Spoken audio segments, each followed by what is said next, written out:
Well, good afternoon. Appreciate you all coming.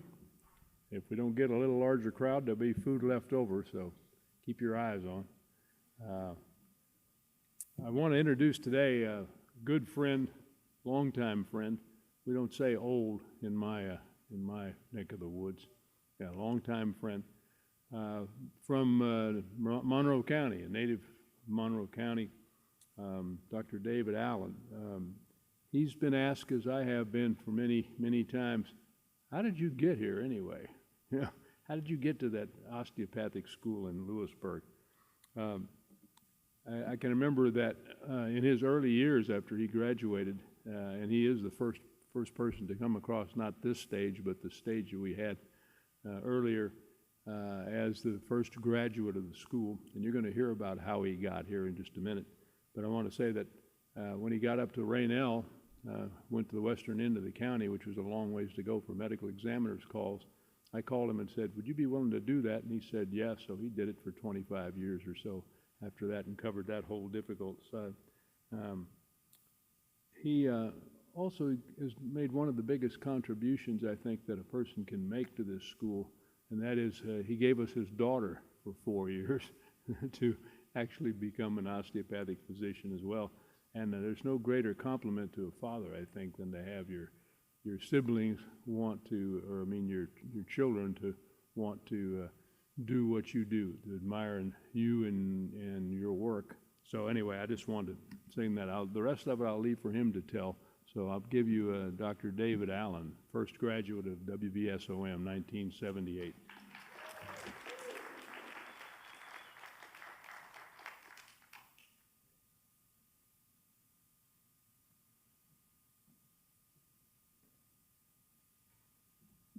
Good afternoon. Thank you, Bob, Dr. Nimitz, Mike and Sharon Cope are here.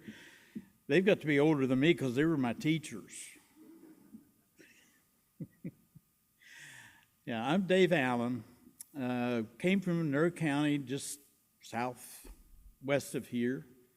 Grew up in a little, outside of a little community called Union. Union had about 400 people in it back then. Probably still does. I've still got family living there. I have an older brother and two sisters. And we grew up on a little 30-acre farm down there. Most everybody in my family were educators. But from an early age, I was fascinated with the human body and medicine.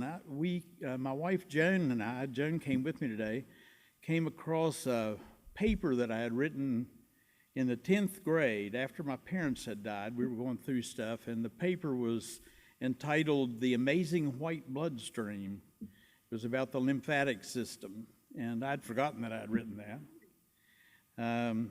Growing up on a little farm, we would slaughter animals in the fall for food for the winter, and I would always grab the heart and the liver and the kidneys and be dissecting them. My dad and my granddad weren't really appreciative of that because it took me out of the workforce, but they let me play around. My mom had to put up with culture media in the windows of the house. I'd take beef bouillon and gelatin and make my own culture mediums and go out to the barn and get swabs and swab these medium plates and put them in the windows of the house. So my parents were pretty patient with me.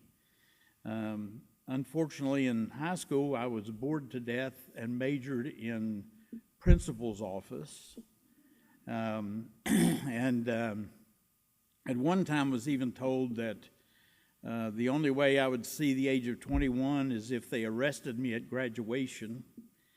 But that was my uncle who was the principal, and a few years later, when I was giving him an injection in his gluteus maximus muscle, I reminded him of that statement.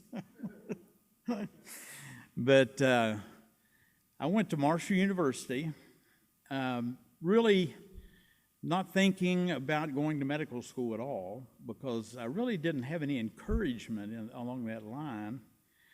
and majored in medical technology there. And while there, Marshall University started the very first diploma program in cytotechnology. Cytotechnology was a new field. Dr. Papanikolaou, who developed the pap smear, was in the 1950s.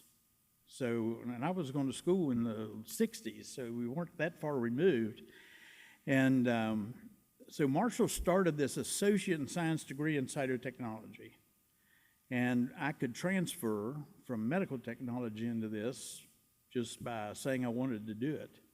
And so I was the first person in the country to receive an associate in science degree in cytotechnology at Marshall University. And as soon as I received that degree, the pathologists in that program approached me. They wanted a cytotechnology department, and they wanted me to be the head of the cytotechnology department, to put together the department, and to teach for Marshall University. So I was young and naive and just said, okay. And so that's what I did for the next little while. But one of the pathologists there, John Shields, from down in Wayne County, West Virginia, John was probably the smartest man I have ever worked with. I could go in his office and ask him about reticulum cell sarcoma, and he had a real hick West Virginia accent, and he was funny, and he would say, well, if you look up there on that second top shelf up there in that big red book, it's on page 1432. And that's where it would be. I'd just go and get it and look it up. But he would call me up to his office periodically and just to talk. And John, when he wanted to talk, he would reach down in the bottom drawer of his desk, pull out 2 glasses and a fifth of Wild Turkey 101, and that's how we would talk. And I would often think, here I am, 20 years old and getting paid for drinking Wild Turkey 101. But anyway, John told me, he said one day, Dave, you realize you're at the top of your profession right now. And he said, you need to go get whatever prerequisites you need and go to medical school. And I had great respect for this man, and so that's what I did. And ended up here at WVSOM. One of the reasons I came here was because this was bringing me closer to my home. And it was fascinating to me. The osteopathic profession was something new to me, and I did some research on it, and it fascinated me. So I became a student in the class of 1974 here at WVSOM. This school was started in 72, which the charter was begun in 72, first class in 74. And I think there were 32 of us that graduated in 1978. It was an exciting experience, and for you students that are here, it's the beginning of the most exciting thing you could ever experience in your life. It's a roller coaster ride. There's some really high moments, and there's some really tough moments in the field of medicine. When my daughter Kelly became a student here, she came home one day, and if she called me Daddy, I knew there was something going on, because usually she'd call me Pops.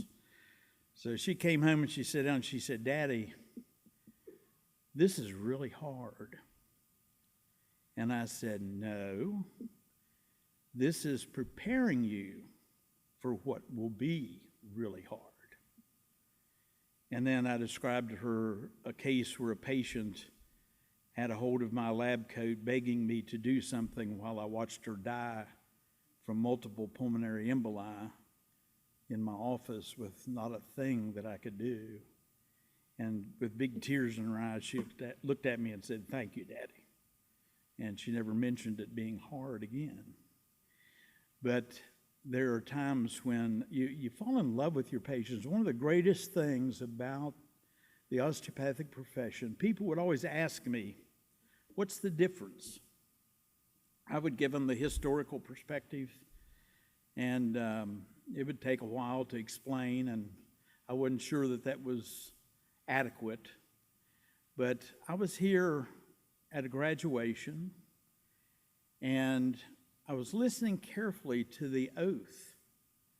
I took that oath, and like so many oaths we take in our lives, we just say them and don't pay that much attention to them. But the one thing I noticed in our oath that day, it just hit me like a ton of bricks, was we swear that we will treat our patients as our friends. That's part of that oath.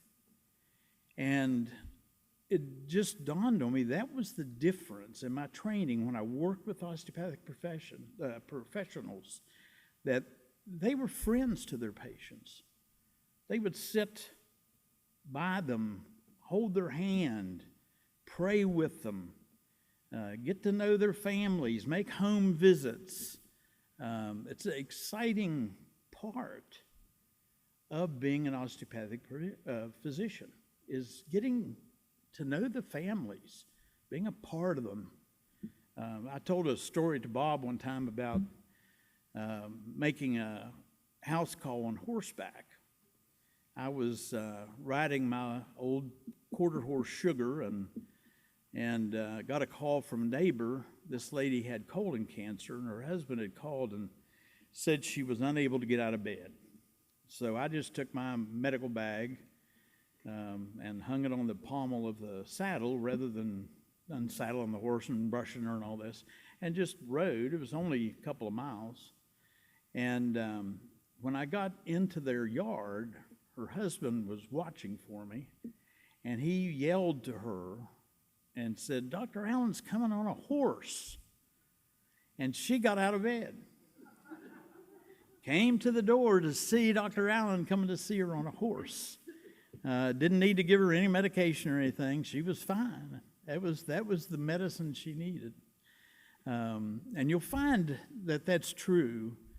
I remember the school called me one time, this was years ago, and wanted to know if I would be upset if they helped one of their graduates start a practice in my area. And I said, "Why, no, I'd welcome that. That'd be great." And they said, "Well, we were afraid that you might think that, we were stealing some of your patients." And I explained to them, well, you probably don't know Dr. Michael DeBakey, but he was big in the day. I said, "You could put Dr. Michael DeBakey right across the street from me, and my patients are going to see me. They're not going to see Dr. DeBakey, because you will develop your practice around your personality. And it doesn't matter who moves in or what other competition there is, your patients will still be your patients." I remember helping a young osteopathic physician in Rupert, West Virginia, which is about 8 miles from Raynell, get his practice started. I would take my lunch break, buy he and I a lunch, and go down to his office, and we'd have lunch together, and I'd give him some pointers.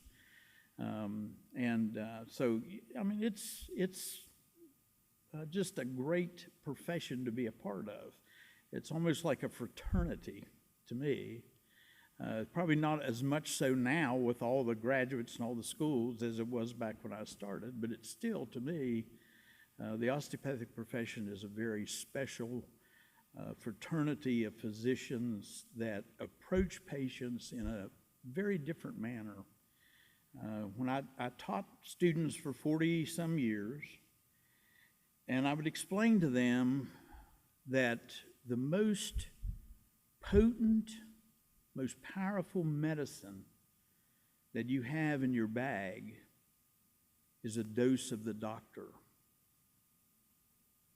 And you quickly learn that you can underdose patients, you can overdose patients, or you can hit the nail on the head and your patients will get better. I've experienced where I had medical students with me that would see the patient, do a much better note than what I would do, have a great plan of treatment, prescribe the proper medication, and if I didn't go into the room and touch that patient and put my seal on that, they wouldn't get better. They'd be back in 2 or 3 days and want to see me. And most times all I would have to do is say, no, this is correct. This is exactly what you need. Go ahead and examine them, and they would be fine. But the dose of the doctor is a very powerful thing. The other thing in family practice particular that you begin to realize is that quite often what the patient presents with is not why they're in your office. And that's why I think it's important for a family practice physician to get bathed in the community, get to know the people. I had a couple of young partners at one time, and I was seeing 50% of the patients, and they were seeing the other 50%. And they talked to me about that one time and said, Dave, why is that? And I said, well, there's a couple of reasons. One, I don't know when you guys are going to be here, so I know your patients don't know when you're going to be here. You like to take time off, and you have this mixed up schedule. And so the patients need to know when you're going to be here. And number two, I've spoken to the Lions Club, the Rotary Club, the Garden Club, the morticians. I've gotten out in the community, and you guys haven't done that. They just didn't want to get bathed in the community like that. But you need to do that. And then you know the people. You know what's going on in their lives. And when the man who owns his own filling station leaves that filling station, comes to your office, and sits for 2 hours in your waiting room, and you go in to see him, and he's there because he has a cold, you realize that that's probably not why he came down there and sit in your waiting room for 2 hours and when you came in to see him, that there's something bothering him and he doesn't know how to talk about it. And I would tell my students it's like a fishing expedition. You start saying things like, how's Cheryl doing? Don't you have one of your kids in school now? How are the twins? While you're examining the patient.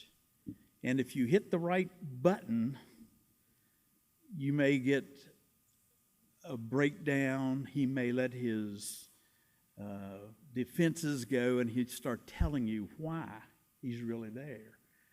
The actual reason that he came to see you. And that's what family practice is about. We're not out there saving lives and stomping out disease, although I joke about it all the time. That's what I tell people. They ask me what I've been doing. I've been saving lives and stomping out disease. But I would share with my medical students that my belief is that I have never saved a life.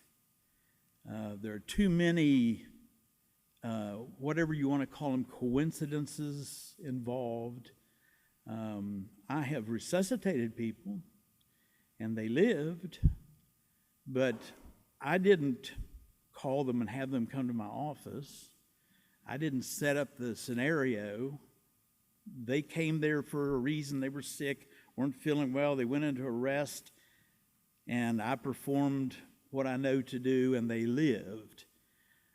That's the way I view it. I don't view it as I saved their life, because one of the good reasons is, what do I do if they died? Do I accept that responsibility as me causing their death? Just do what you're supposed to do. Get along with it. Don't let your patients put you up on a pedestal. That's another thing I reminded my students, because when you fall off the pedestal, it's further to fall. And same patient that puts you on the pedestal is the one that's going to kick it out from under you anyway. Just get into your practice, get bathed in it, do the best you can do. Don't worry about the money. That's what Dr. Roland Sharp used to tell me. Don't worry about the money. Take care of your patients, and they will take care of you. And along that line, it's one of my pet peeves today. In my practice, my patients had my cell phone number. One of my colleagues asked me one time, "How much call do you take?" I said, "I'm in a solo family practice, 365 days a year, 24 hours a day. That's my call schedule. I had patients call me on vacation. It's just a phone call." My patients took care of me. I made a good living seeing those people. The very least I could do would be to answer the phone at 3 o'clock in the morning and have old John with his slurred speech on the other end of the phone because he'd been drinking and cutting up a deer and missed the deer and cut his hand. I might gripe and grump and tell him off, but I'm going to go to the office and sew him up because he's my patient. And my patients to take care of me, and I'll take care of them. Today, it's not so much that way. And the urgent care system, which actually I retired 3 years ago from my family practice. I got bored to death. My daughter Kelly called me after a year and said, "Dad, are you bored?" And I said, "Yeah."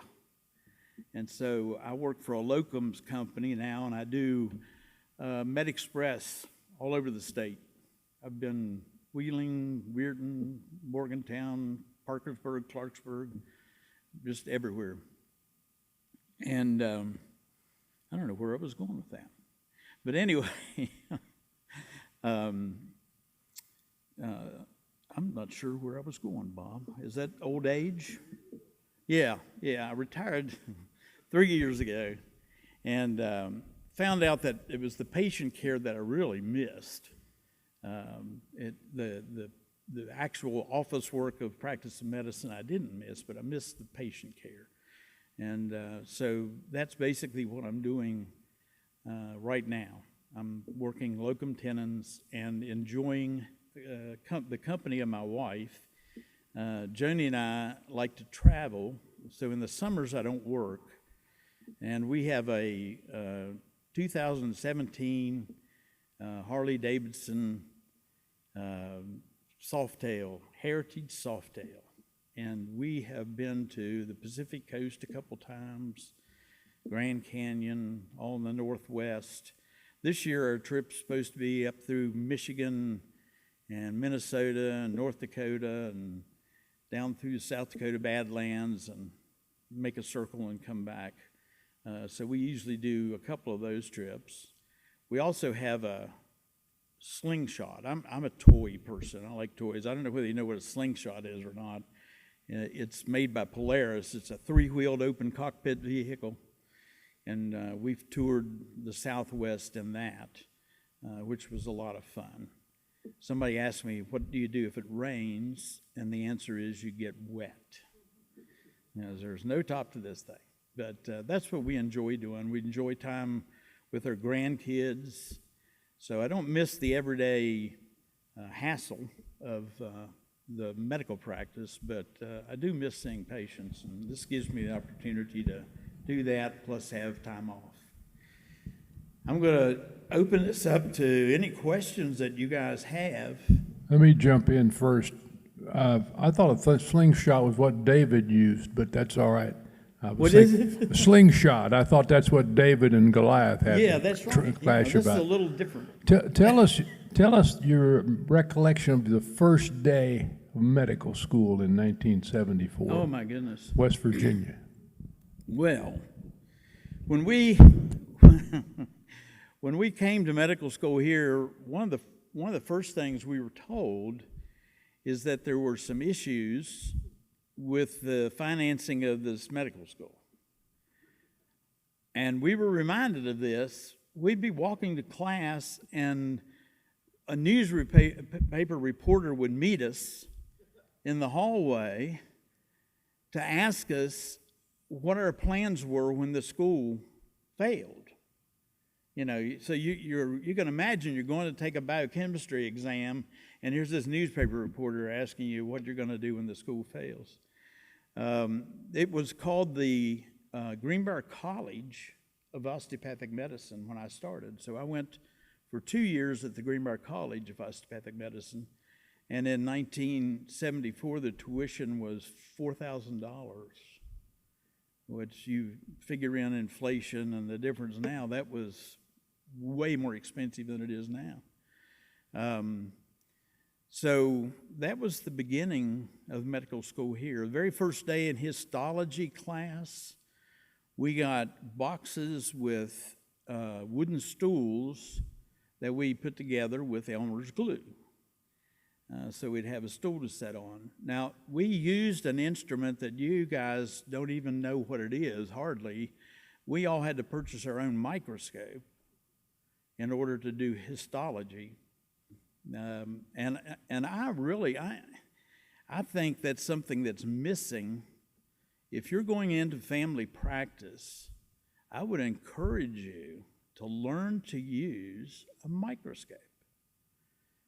And when I'm practicing at MedExpress, it just drives me crazy that I have a patient that has dysuria and urgency, and I get a urine sample, and all I get to look at is this chemistry strip, which I don't really trust, but that's what we're using now. Just about everybody's using these chemistry strips. Nobody looks under the microscope. You can see the polymorphonuclear leukocytes and the red cells, and you can see the squamous epithelial cells to see how much contamination is in there, and you can see the white blood cell casts that are seen in pyelonephritis, and you can't see any of that on a urine dipstick. So microscopes are a valuable part of a family practice, I believe. What else, Bob? What was the toughest course you remember in those first 2 years? The toughest course? Yeah. Professor, if you want to do that. I don't know. They were all, they were all tough courses. We didn't have access to computers. I didn't see a computer for years after I got out of medical school. The only computer I knew of was a big mainframe computer at Marshall University that covered one whole wall. So we feverishly took notes, sometimes with our winter parkas on and gloves because the heat had gone out. But I don't know that I had a toughest class. They were all tough. Can you remember when the state of West Virginia under Governor Archmore came in and made it a state school when you were? That was my third year in school. Yep. We became a state school. What do you remember about that as a student? Well, the main difference it made was in our tuition. It was easier to get the funding for the state school, and it seemed like it was more secure at that point in time, although it was a battle for several years, even after I started into my family practice. I'm not sure that the school administration understood that the graduates of this school were taking care of the senators and the representatives in the state. They were our patients, and we had a lot of influence on those people. One of my patients was the head of the West Virginia Trappers Association, which had a huge lobby in West Virginia. And he became a friend of mine. He was Trapper of the Year for the North American continent. Impressive gentleman. But I don't remember that was any big earth-shattering thing. Recall your clinical years. How did that go, since there were there were 60-some DOs in the whole state, not too many you could rotate with? What'd you do? What was that now? Your rotations, your third and fourth year. Yeah. Our rotations were interesting. We gave an award at our graduation called the Goodyear Award for the person that put the most miles on their vehicle. I studied in Largo, Florida, Chicago, Dayton, Ohio, Cleveland Clinic, University of Pittsburgh, and my daughter actually is jealous of the fact that I did that because of the different pathology that I saw by being so widespread. One of the first cases I saw when I went into family practice was a young girl, 12 years old. Her parents brought her in because she had had a nervous breakdown trying out for the Special Olympics, or the Junior Olympics, or whatever they called it. And there was a psychiatrist that was treating her for this nervous breakdown. And as I watched this young girl sitting on the table, her arm would begin to move, and then she would reach over and scratch her ear. A leg would begin to move, and she'd cross her legs, and then the other arm would move, and she would reach up and scratch her face. And I had seen that at the University of Pittsburgh. She had Sydenham's chorea. I asked the parents, was she ill prior to developing this nervous breakdown? And the mother said, oh yeah, she had a 103-degree temperature for 2-3 days, a couple of weeks prior to this, and I did an ASO titer, and it was in the thousands. She had a rare sequelae of group A beta hemolytic streptococcal infection that wasn't treated. Yeah, we traveled. We were everywhere. Yeah. Tell me about graduation day, 1978, or what surrounded it, maybe before that even happened. Yeah, that was pretty amazing. Dr. Jim Deering and I actually got to design our diploma. I think it was the only year that they used that diploma. Which Marietta has a copy right here today. Yes, she does. Yes, she has a copy. I'm going to see if I'm going to take some pictures of it and send it over here for the school to copy it. I might end up donating it to the school unless my daughter wants it. But yeah, that was pretty exciting. And our graduation took place outside. Let me think. Who was our speaker? So you and Jim Deering designed the original. Yes, we designed the original. And it's the one you have today hanging on your wall. Yeah. Did you sign it yourself? As a No. Did you sign it as No, I didn't sign it myself. No. Our first convocation was interesting because we were in one of the auditorium rooms over there in the main building, and the ceiling was falling in during the convocation. So there'd be a big crash of plaster over here, and the people that sitting in that area would get up and move, and then it'd come down over here, and it was a little bit of a distraction, but we didn't care. That was the president up in the ceiling there just trying to raise money. Yeah, that's what dropping it was. little pieces. Yeah, probably. We painted our own classroom. We did a lot of stuff. It was a good bunch in my class. We were older, and we just pitched in and did whatever was needed to be done, and didn't think anything of it. Made us more part of the school, actually, I think. Let's go back to graduation day, 1978. I don't remember what day in May it was, but was your family here? Oh, yeah. Did they come My from grandmother, near? Allen, was here. I've got a picture of her with me getting my diploma. My dad he was very conservative.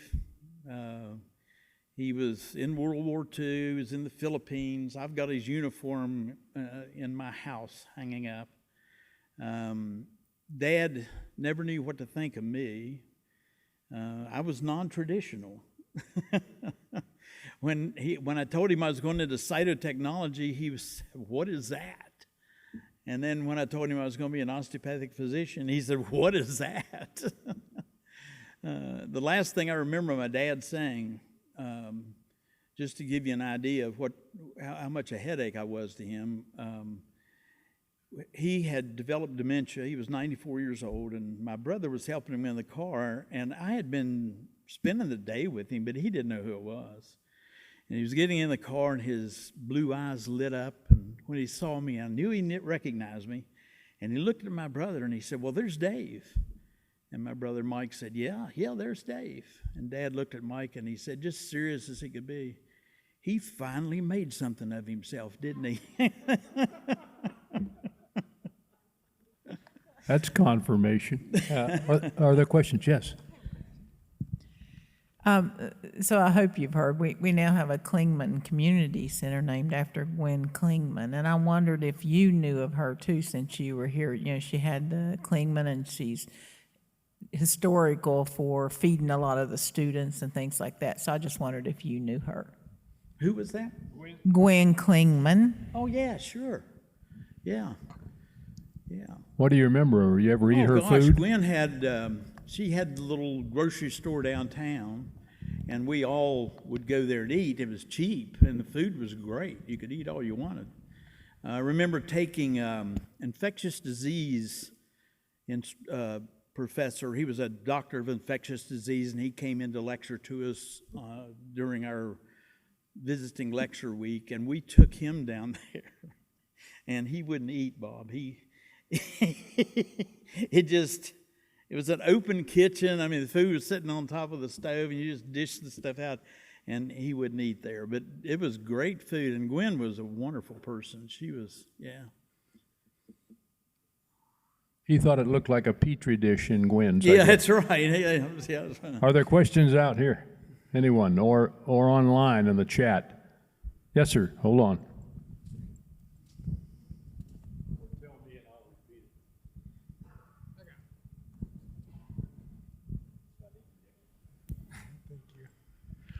Walking around campus today, what are some of the biggest changes you've seen since you were a student here?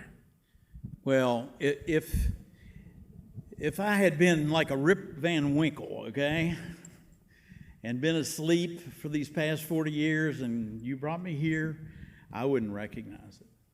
I mean, everything is so different. The only building we had was the main building down here, and it's even changed. The quadrangle was open. We had study rooms in there, and the only classrooms are in the main building. So it doesn't look anything like it did back then. I guess the facade's still pretty much the same, but other than that, it's totally different. Is there anything you wish you'd see that you haven't seen yet that we put in here? I wish we'd have had the anatomy lab.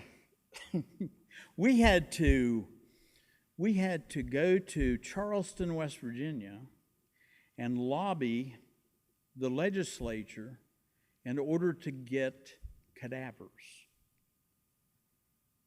when we were students. Yeah, we weren't the only place in West Virginia that was allowed cadavers was WVU. And so we actually had to get the law changed in order to get cadavers. Dr. Allen. I recognize you. I thought you might. Believe it or not, I was actually one of Dr. Allen's students in his office. And he still looks younger than I do. Yeah. So, Yeah. Yeah. that's I was one only of the reasons. 14 when I graduated from medical He school. was a hard preceptor. Dr. Allen, thinking back to your memories of the campus, do you have a memory of what was on this spot where we're sitting right now, where the new student center is? And if you do, would you describe what was here? Wow. I don't think there was anything here, Mark. No structures. Gymnasium and maintenance. Remember that wooden gym? Oh, yeah, that's right. Yep. Yeah, I do remember that. Yeah, we had on the other side there was a gymnasium, there was a swimming pool, and then there was a track right here behind the main building. Because I remember I raced my motorcycle around the track one day at noon. So, and the clinic, the original clinic, was in this little building here that is, what is it, alumni building, or what is it? That's the admissions building. Admissions It was a building, that's white frame house, two-story white frame house. Yeah, we had a clinic in there. Well, and that's probably where my story begins. My name's Annie Maroney McMillian, and my parents lived in Charleston. I grew up in Charleston, but then they divorced, so I also spent a lot of time here growing up. And when I was 4, I fell 3 stories from our house in Charleston and had a lot of brain swelling and no broken bones, but significant head injury. And a couple of years later, I could not open my mouth. I had severe TMJ. And the de facto surgery at the time was to put in Teflon plates. And my mom said, no, no, no, I'm taking her to that osteopathic school in Lewisburg. And it saved my life, really, because a gentleman, and Dr. Foster knows him, Dr. Schooley was here at the time, and yeah, Tom Schooley, and great with cranial manipulation. I don't know if you knew Schooley. And he worked on me, I don't know, an hour or 2 a week for about a month. And, you know, I still have a lot of clicking with my mouth, but that Teflon surgery ended up being a disaster. Yeah. It was a class action lawsuit. A lot of people suffered from having the Teflon plates put in, and I escaped that, and I was healed, you know, by Dr. Schooley. So that's the clinic actually that I went to, was the little building that Dr. Foster just described. Yeah. But, you know, this school for the people in this area, as well as for the whole state of West Virginia, but especially being from Greenbrier County, we love this school. And everything that it's done for the community, everything that the osteopaths have brought to our community to enrich our life. So thank you, and thanks to the school, too. Yeah. Dr. Allen, you mentioned that you had to go to Charleston and lobby the legislature to change the laws for the anatomy class. Describe for the students just exactly how you got your anatomy education at WVSOM. You mean prior to the cadavers or after the cadavers? We finally did get cadavers, but it was pretty much a fast and furious course in anatomy there. But prior to that, all we had was Frank Netter, basically. But I don't feel like I was slated in anatomy. I'm pretty good with my anatomy from that time. Dr. Cope said it was the last month of your 2 years on campus. Yeah, that's right. It wasn't very long. I think it was maybe a little longer than that. But we put Dr. Cope to sleep doing OMT on him.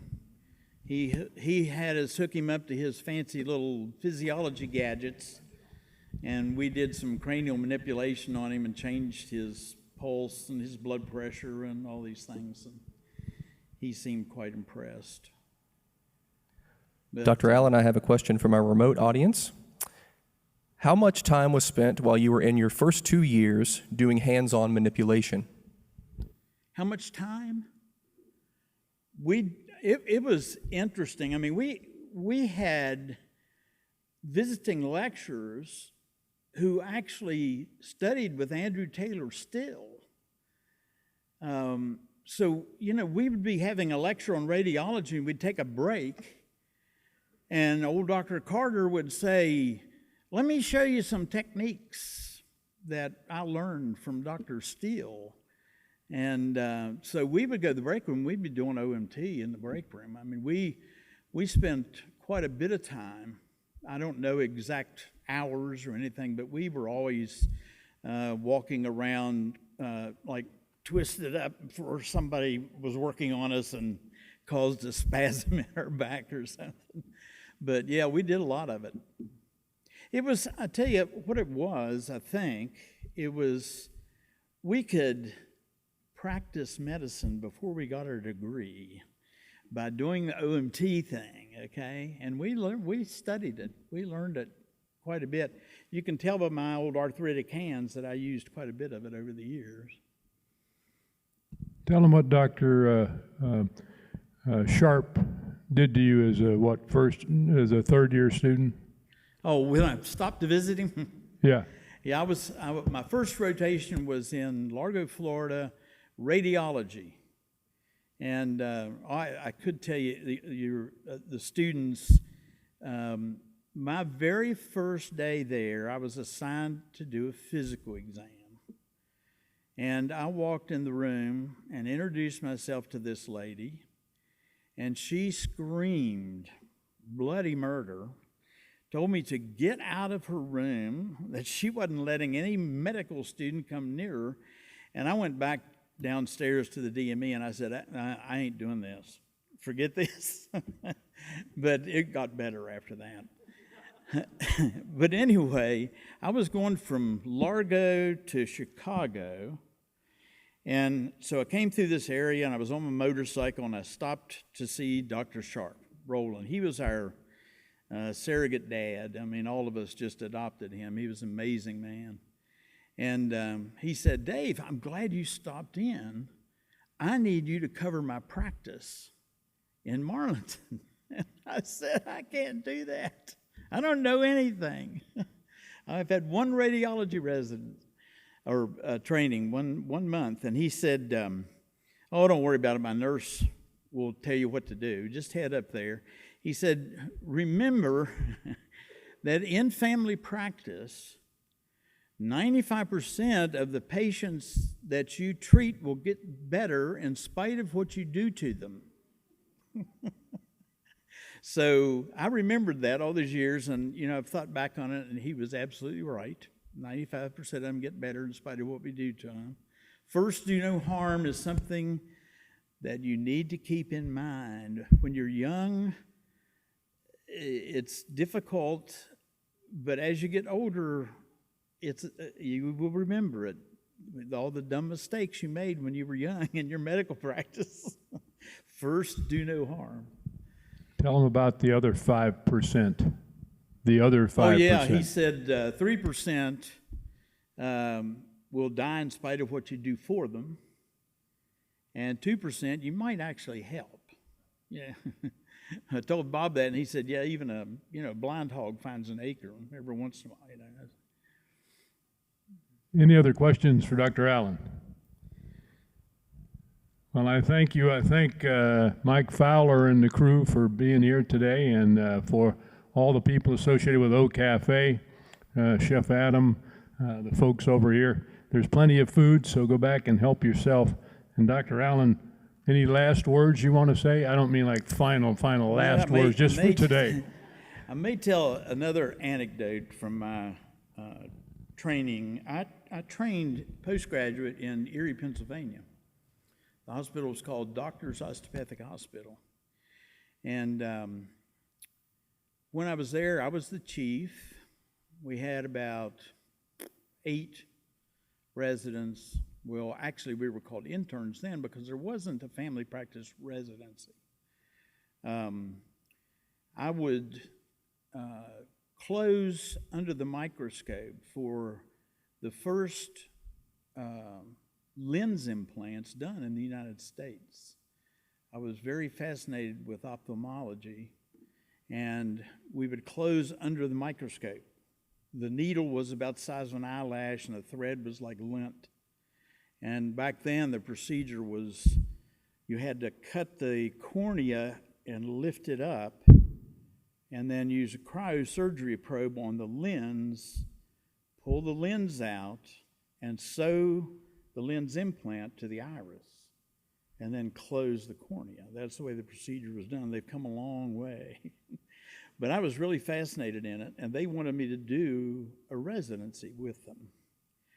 But the politics in that hospital were horrible, and the pressure was unbelievable. And I would fight with the hospital administrator on a daily basis. And the other nemesis that we had as residents was the radiology, the head of radiology. And this went on for months, and finally I went to the chief of staff of the hospital, a young guy, and I told him, I said, I can't do this anymore. I said, I'm gonna leave. I'll do it all over again next year, but I can't handle this anymore. And I gave up on any residency program. And I called Dr. Joseph Brooke, who had asked me to come into practice, family practice with him here in West Virginia. I called him and said, is that offer still available? Because I wanted to get out. And the chief of staff there arranged for me to finish up at Cleveland Clinic, which was that was an exciting experience. So I got to train with some of the top gastroenterologists in the world at Cleveland Clinic while I was finishing up this residency program. But so the next year, I went into practice with Dr. Brooke, and about halfway through that year, some of my friends from Erie sent me the newspaper headlines that Mr. Kelch, the hospital administrator, and Dr. K had been arrested. They were part of the Erie Mafia, and they were laundering money through that hospital. And that was the pressure I was under and didn't have any clue. So when students ask me, how did you end up in family practice here in West Virginia, I just tell them, the Mafia. That's it. And you dodged that bullet. Yeah. Well, I wanted to thank Dr. Allen, David, for being here and also wearing a broad brim hat. I think we've started a trend now since when, 78 or so. But thank you, Dr. Allen. He'll stay around for a few minutes if any of you want to talk with him. And thank you all for coming.